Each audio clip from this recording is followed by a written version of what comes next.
Sitting asana. Extend your leg forward. Get into the sitting root alignment. Feet are flexed, back perpendicular. Get into the shoulder stand. Leg up at 30 degree or whichever is little challenging to you. Exhaling, go backwards and up. When you are coming up, retain the leg at that same level. That will ensure a fine contraction in the abdomen, and the pelvic floor contraction will really help you to do this. Ensure the shoulder stand and prevent any injury to the neck. We do it on the other side. Keep your chin tucked in.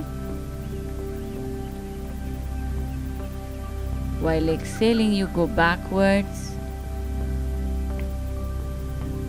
Check that the leg does not go downwards.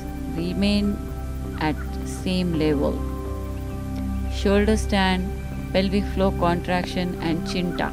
Very important in this. And the other foot will remain flexed.